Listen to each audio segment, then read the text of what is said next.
There's only one slide here now I want to use. The rest of when they go online for the poor sods who aren't here.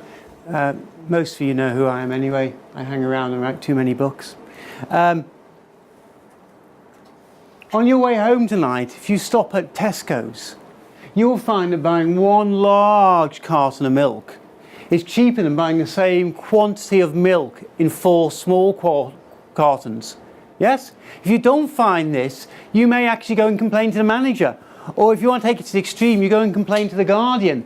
The Guardian, not about milk or something else, the Guardian did have a story a year or two back about where they discovered a supermarket that was selling things cheaper in small cartons, the same quantity in small packets, than the bonus pack or whatever it was, they called the extra large one. Economies of scale. This is true of milk. It's true of a lot of things. It's true in a lot of industries. It is not true in software development. In software development, when things have economies of scale, we automate the hell out of them. The things that are left behind are the things that don't have economies of scale. If you bought new software, not released software, once you released it, the world is different. But if you bought lines of code, if you bought your new tech the way you buy milk, you would find that buying 4 1-pint cartons of software was cheaper than buying 1 large 4-pint carton of software. If you think about it, if you've been in the industry for very long, you've probably already experienced that small teams are more productive per person than large teams. A team of 5 will easily outperform a team of 15 per person, which will outperform a team of 50. Yes, you've seen that. Code bases. Making a fix or putting a new feature into a system of 5,000 lines of code is a damn sight easier than putting the same change into a code base of 50,000 lines of code, let alone 500,000 lines of code. As your code bases get bigger, it gets more expensive. You see this with pieces of work, whether you call them stories or whatever. They flow through the system more smoothly, more rapidly. They get out the other end. They start earning a return on investment. You bundle things together. You make a big story. You make a big project.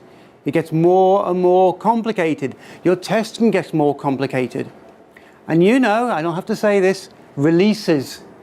Making a release with one little change in is far more efficient than making a release with 2 little changes in, because you don't have to test interaction. The more changes you put into a release, the bigger the release you make, the higher the risk. Not only have you got the risk from each one of those changes, you've got the interactions. And when you do find something isn't working, and you have to trace back and find out who put this thing in that isn't working with something else, everyone points at everyone else. Lots of little software releases are cheaper than a few large releases, and they are less risky. Unfortunately, most of the people you report to have built their careers on economies of scale. Nowhere is this truer than in banks. There are massive economies of scale in retail banking. Was it NatWest are closing a load of branches because they can service the same people out of fewer branches? There are economies of scale in banking, for example. But on the technology side, there are there are very few economies of scale on the development side. Unfortunately, the people who now have to manage this have built their career and their success on exploiting economies of scale. In the software world, there's dis-economies of scale. It's like, you know, if you're ice skating or skiing, which is very topical at the moment, and sometimes when you're doing that, you have to move your weight in the opposite direction to you do when you're walking. And those reflexes that gave people success with economies of scale are completely the wrong reflexes when you have dis-economies of scale.